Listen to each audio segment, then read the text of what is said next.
Invasion Audiobook, Part 9. Listener discretion is advised.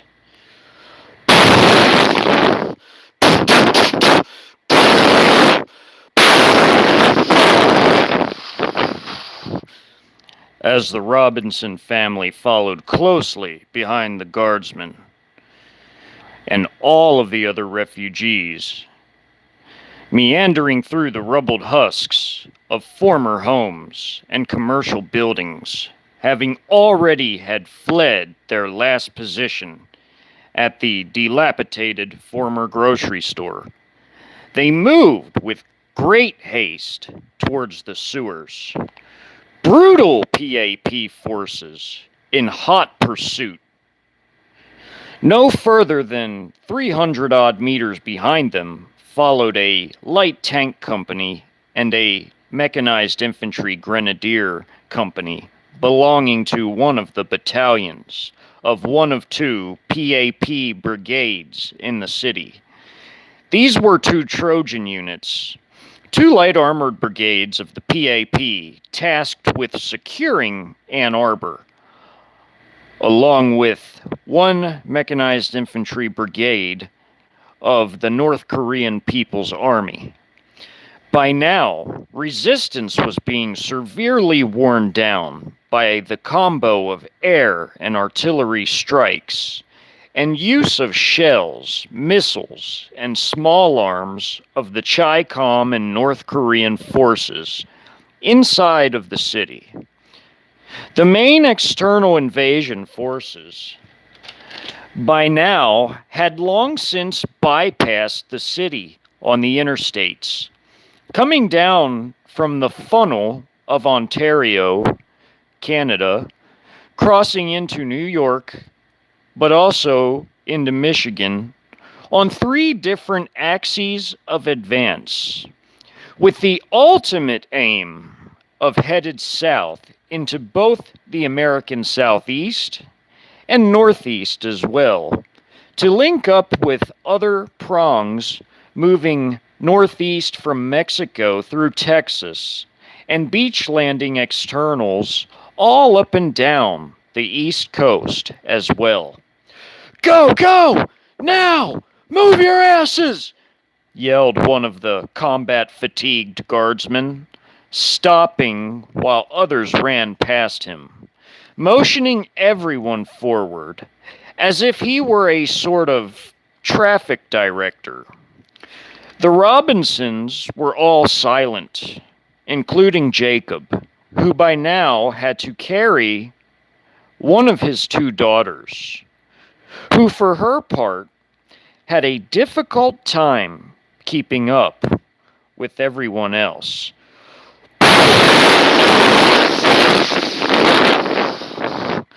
Came the crash of a 152 millimeter artillery shell, blasting some 550 or so odd meters to their north, likely called in by some of the Chi-Com ground forces onto an American position.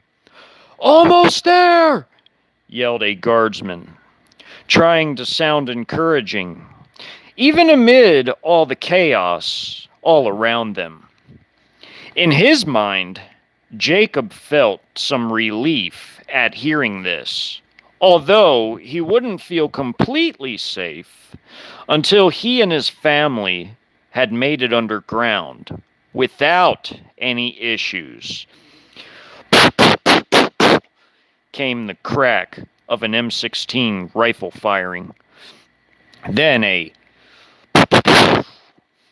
as an AT-4 was fired along with the small arms coming from a husk of what used to be a row home, some 3 stories tall, tactically offering a sort of overlook or vantage point to protect the approaches to the sewers. Another AT-4 was fired right as the group ran beneath the rubbled ruins of the same row home and into the alleyway via a massive hole in the walls. The American troops above had seen the guardsmen in front of and behind the group of refugees as they approached, and it had been acknowledged that they were friendlies. This, as they provided covering fire for the group. In the alleyway was a makeshift machine gun emplacement to watch over the street that connected to the alleyway, intended for additional protection of the sewer entrance. A manhole cover was removed, and the other guardsmen watching the alleyway ushered the whole group down the ladder. After quickly briefing the escort guardsmen assigned to protecting the group of refugees, Jacob set down his daughter he had been carrying and let her climb down first, along with his wife, son, and other daughter. He finally felt an air of safety upon reaching the bottom and following the group down the poorly lit, cavernous sewers beneath the embattled city. "Okay, we got a bit of a hike ahead of us," exclaimed the guard sergeant that had initially saved him and his family from certain doom at the hands of the brutally fanatical PAP, CCP regime diehard loyalists, and the equally brutal North Korean KPA forces, or Korean People's Army, whose reputation of total disregard for human life preceded them. At this point, as the group moved through the tunnels beneath the city, here and there, past other groups of either armed civilians or other groups of Michigan guardsmen, likely on their way to either conduct ambushes or as reinforcements to other strong points that were still located around the city, despite most having had fallen by this point. Some of the passers-by even seemed to be moving and shuffling supplies around, acting as small bands of logistical resupply elements, carrying water, food, weapons, and medical supplies even as well. Though they were losing badly, the American forces remaining trapped inside the city still had enough supplies overall for some 72 hours. And they intended on being as conservative as possible with all their logistics. The ultimate aim by this point was to use guerrilla tactics to attempt to stymie the ability of the local Chi-Com and North Korean forces to fully control the city and thus be able to start clearing operations in the immediate vicinities, in all directions adjacent to Ann Arbor itself. Meaning, the goal was to safely evac civilians first, then the remaining American fighting forces of some 5,000 men and some women, essentially a group of guardsmen and armed civilians, mostly combat veterans of OIF and OEF, who all fought valiantly against overwhelming odds. Outnumbered nearly 5-1, it was 24,000 against their remaining 5,000. Despite getting the short end of the proverbial stick, the Americans did inflict some moderate damage on their enemies, costing the North Koreans some 1,000 troops, as a rough estimate, and confirmed vehicle kills of 10 armored personnel carriers, 3 infantry fighting vehicles, and 17 trucks. The Chi-Com suffered less, but regardless, they too sustained the loss of some roughly 400 personnel, 1 light tank, which was a Type 62G, an upgraded Type 62 variety, and 2 armor personnel carriers and 1 infantry fighting vehicle, as well as 2 Tiger MRAPs. These developments totally infuriated the general staff in charge of the entire operation, who demanded that no quarter be shown to enemies, and that any surrendering enemies should endure the worst imaginable atrocities, of which the PAP excelled in such evil acts. They had traversed by now perhaps 1 kilometer worth of sewers and maintenance tunnels below the city, still hearing muffled blasts above, shells, and perhaps missiles, and even maybe some airdropped ordnances also. The ground below the city rattled like a mild earthquake, which occasionally caused chunks of concrete, though relatively small, to drop from the ceilings, having been knocked out of place from all the powerful ordnances detonating above. One tiny piece had narrowly missed the Robinsons as they passed quickly through the sewers. It was dim, with only flashlights, candles, and other forms of primitive makeshift lighting available. The stench of the sewers was mildly nauseating. Having to pass over the occasional sewage lines along the walkway. "Let's go! We're getting close to the exfil point!" Meaning the opening where the refugees and guardsmen were to do a head count before setting out to the next destination. The guardsman who just spoke was standing still, allowing everyone to pass by, as if doing a mental count for accountability purposes. Finally, the group had turned a corner with an exit sign, barely illuminated by a single flashlight, rigged up to light the sign. They moved to a grate at the end of the tunnel. American forces guarding the grate opened it for the group to pass through. The squad protecting the exit stepped aside and looked on as they left. By now, the sun was beginning to light up the mid-morning sky. As a partly cloudy fall day, October 4th, day 1 of the invasion. Blasting could still be heard, albeit now at what seemed a safer distance. They'd emerged into the grounds of one of the city's 2 main waste treatment plants. Seemingly, it was still under American control, only having had been struck by several Club Ks, which crippled a few key buildings at the facility. Suddenly, 2 men emerged from one of the annihilated structures and approached with a slow jog. "Hey, you all need to be advised. There's drone and sniper activity in this area. Traps, too. Mines, mainly. One of their battalions moved through when they entered the city, leaving one of their companies to patrol this area. Be very careful.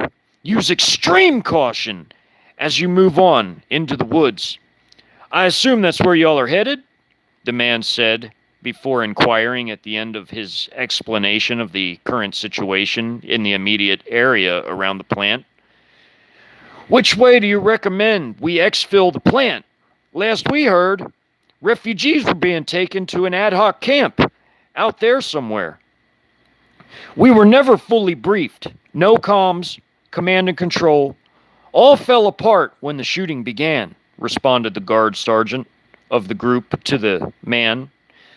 The man was an armed civilian, along with the one who approached with him. "Who's in charge here?" asked the guard sergeant to the man he was speaking to. "Well, no one really. Besides your guys watching the exit grate there, it's just us OIF OEF guys here, holding it down." There's only maybe about 40 of us total here in the plant. We are dug in fairly nice, although we could use more heavy weapons in case they attack in force with mechanized or armored units. We think they hadn't shown interest just yet in the plant because they seem, for now, mostly focused on cordoning the city and clearing it before they expand their security perimeter around the city, including here where we are. If those guys still in there are fighting, they can maybe delay them just a little longer. Then perhaps more people can get out and away safely, the man added thoughtfully. Roger that, replied the guard sergeant, who thought to himself how totally jacked up this whole situation was, and just how fast everything fell apart. It was no small miracle that some semblance of an evacuation operation was still somehow underway. Though not meaning to be denigrating, the sergeant thought to himself, great, just great. Our guys have no solid mission, command and control, and we got armed civilians holding a critical part of the whole damn escape route. The Robinson family had sat with the other refugees on a concrete slab on the walkway of the treatment plant, around several of the tanks, no longer working to process raw sewage due to the Club K strikes on the control buildings. All right, everyone, up! We gotta go! Be very careful. We've been advised of enemy sniper and drone activity, even mines in use. We guardsmen will be in front and behind you, all to protect you, same as earlier. That fence up there with the missing section, that's the way out. We gotta hike it another 2 kilometers before you all are home free. For now, stated the sergeant in his best, most confident and commanding tone he could muster up.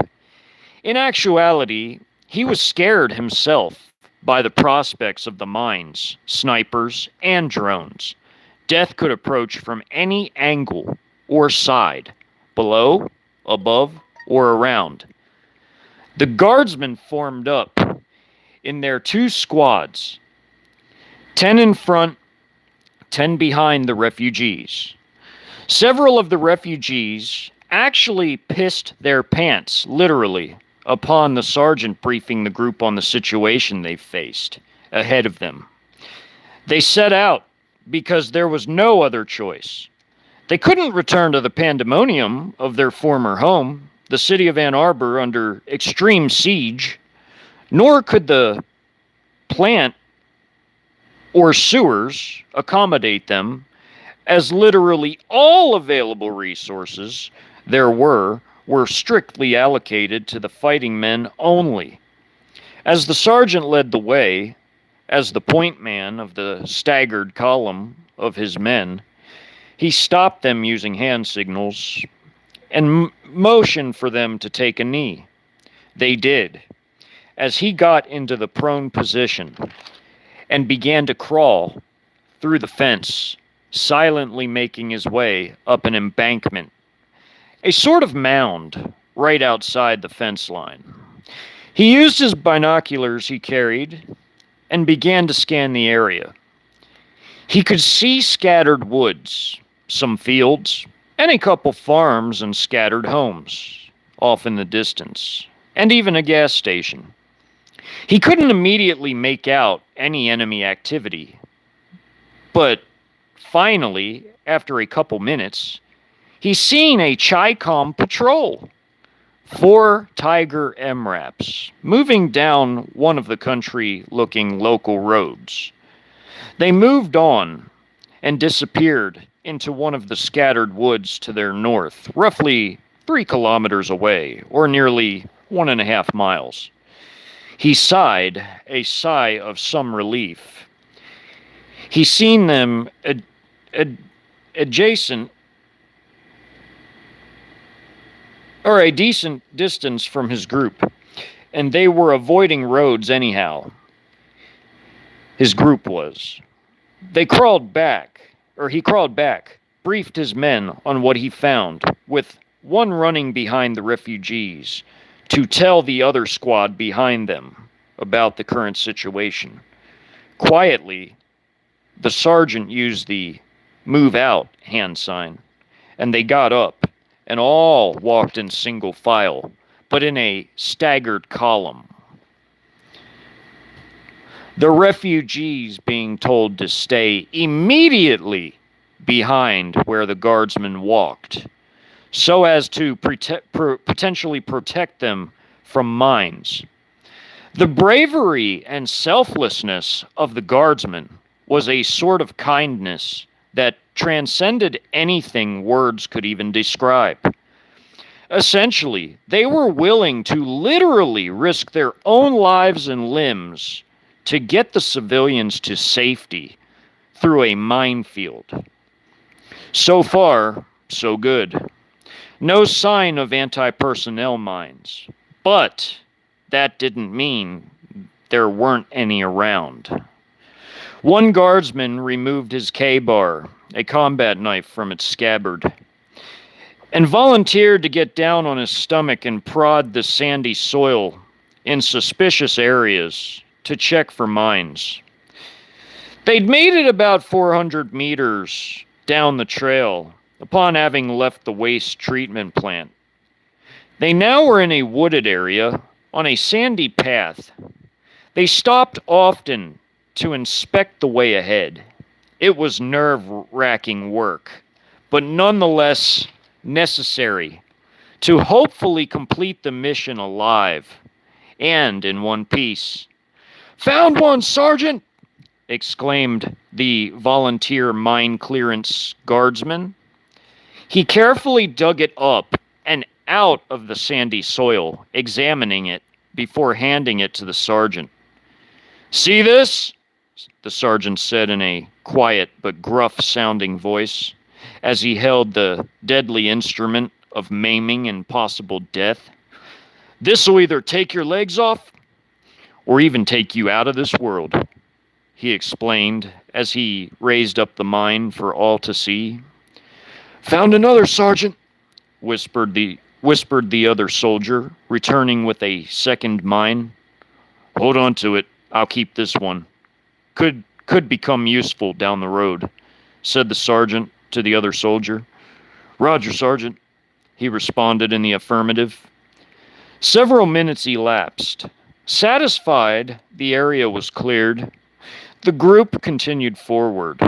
Little did the group know, but they'd been spotted through the wooded canopy by a quadcopter recon drone, launched by one of the Grenadier Mechanized Infantry platoons of the company the Americans knew were operating in the area. Unbeknownst to them, the PAP troops operating the drone now exited and left their vehicles on foot.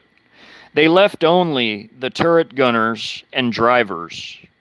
Only dismounts could be used in the thick wooded area, leaving their armored personnel carriers on the road. The headquarters platoon operating the Tiger MRAPs, seen through the binos earlier of the sergeant, were radioed about the American activity in that sector, with the company captain granting the spotter platoon permission to perform an ambush. The Chi-Com PAP platoon broke into 4 squad-sized wedge formations.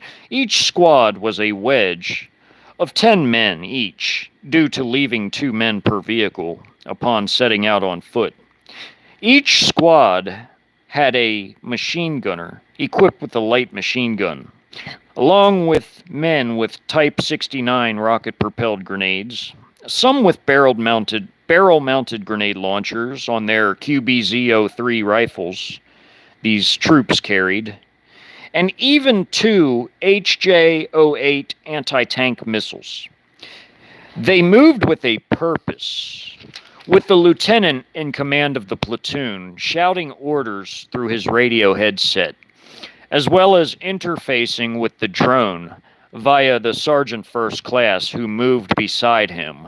with the drone control equipment, as the Sergeant First Class was the platoon's designated quadcopter operator, having had taken the drone training course offered by the PLA and PAP schools within their training bases. The drone itself was merely a non-lethal reconnaissance drone, but it allowed for pinpoint accuracy of not only finding enemies from above, but also recording precise coordinates, allowing for the ability to call in air or artillery or even missile strikes, or simply to be able to ambush enemy elements unaware of being discovered.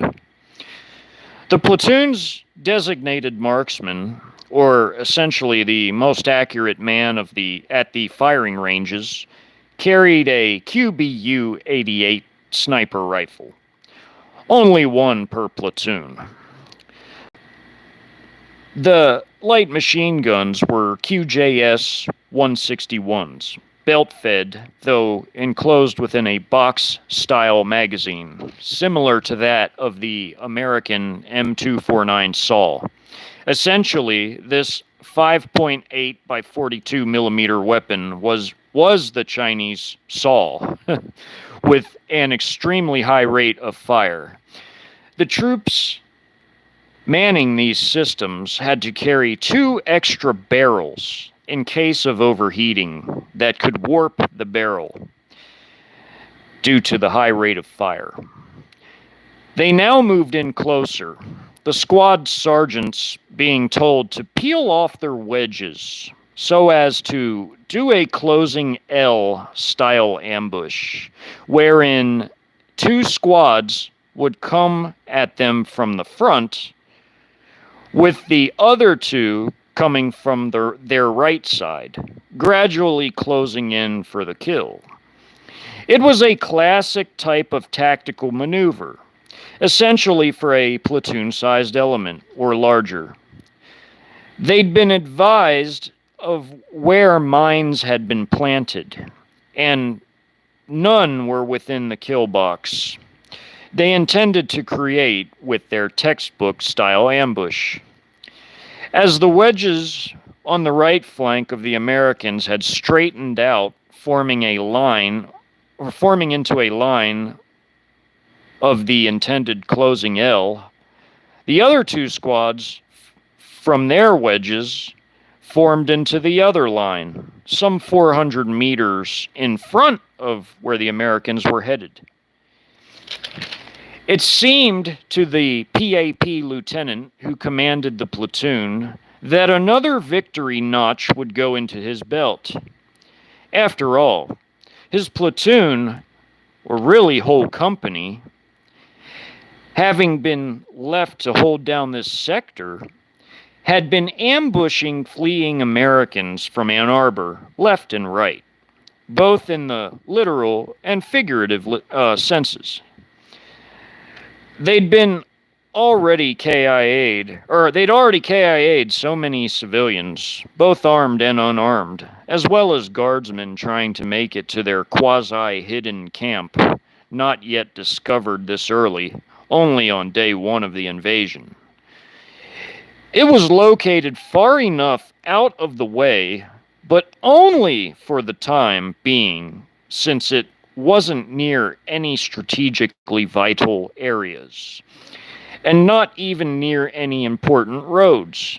The camp was nestled away in the woods, deep in a grove of thick forest, thus far with no Chi-Com recon or patrol forces moving out that far as of yet. It was going on 11 a.m., day 1 of the invasion, only 10 hours in so far. Well, 10 hours and 50 minutes.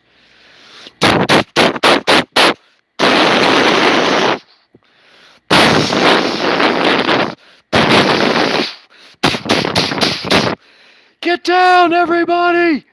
yelled the sergeant as rounds flew by, cutting the air like a knife which cut down 3 guardsmen and 4 refugees, instantly eliminating them. Jacob and his family hit the ground. All discipline broke down. On the civilian end of things, 2 more refugees raised up to run in panic and were immediately smacked down by the flood of rounds flying in front of them and to the right of them, as Chi-coms took turns bounding and covering. It was coordinated via radio. They were closing their L-shaped maneuver, as each of the sides of the closing L took turns shooting and bounding, coming ever closer from in front and from the right side of their flanks. The guardsmen regained their composure and fired back in both directions. Though poorly coordinated under the withering firepower of the PAP troops closing in, Jacob told his family to crawl after him and to not get up. They did as he told them, following a few of the more wise refugees who crawled off to the left while remaining low, since the rounds flying in from the right could hit them if they stood up.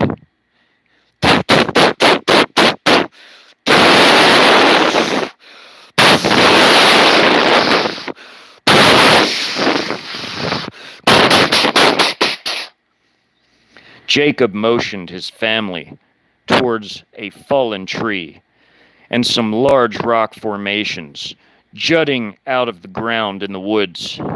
The shooting continued, but by this point, the guardsmen had all either been KIA'd in the deadly ambush or wounded to where they were now totally combat ineffective.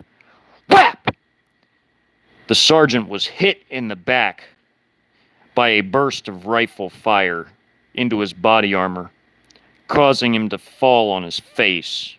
His armor saved him, and his adrenaline helped numb the pain of the fracture he now had in his L3 vertebrae from being hit like he was.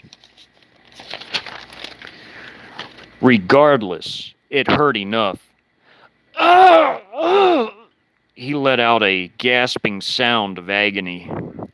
He rolled over, took out his one hand grenade, and tossed it off to the right side, where the ambush was coming in from. One of the two sides. One other did similar, but towards the front, where they'd originally been moving towards, before being cut off by the PAP platoon's closing L formation. Came a blast of the 2 grenades, going off a mere second apart.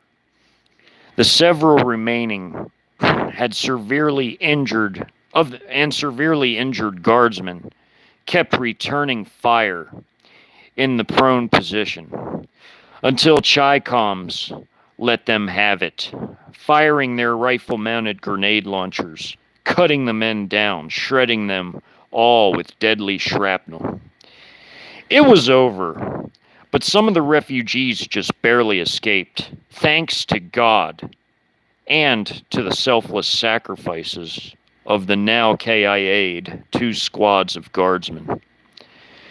Jacob and his family and several of the other refugees hid in the clefts of the rock formations amid fallen trees, hoping it would be sufficient to hide them. The PAP finally closed their L and did a quick battle damage assessment. They themselves losing only 2 men, with 7 wounded as well. Only one of the 7 potentially fatally. The medics were called, as headquarters platoon was very close by for operational support. They medevaced their dead and wounded, and checked the dead Americans for intel, or any sorts of clues as to where they were going and for what purpose. They collected enemy weapons, too, so as to not leave them for other enemies to find. Let the rats eat these dead bastards, said the Chi-Com lieutenant, chuckling, as he and his men departed to return to their vehicles. They'd received a call, their headquarters platoon, that there were other areas requiring immediate patrols. This company was very busy in this particular AO, albeit a temporary AO for them. The Robinsons and other refugee ambush survivors waited several hours in hiding before they began to talk to one another and plot their next moves. "We gotta go find help. We gotta find that camp," Jacob said, feeling anxiety over the near future coming over him. His wife had thrown up multiple times, feeling ill from nearly being annihilated and barely escaping, just barely. The whole experience left these civilians, war naive, never having fathomed anything like it, completely traumatized. In the most hardcore sense of the word. However, it wasn't over yet. On the contrary, not even close. No, there'd sure be plenty more of the horrors of war to be experienced. This was only the beginning. "We gotta find this camp," Jacob said, this time seeming to mumble it as if his brain felt foggy and he was halfway in shock, fully realizing that what had just occurred. His family had been truly blessed by this point. He and they had made it this far. But could he continue? Time would tell.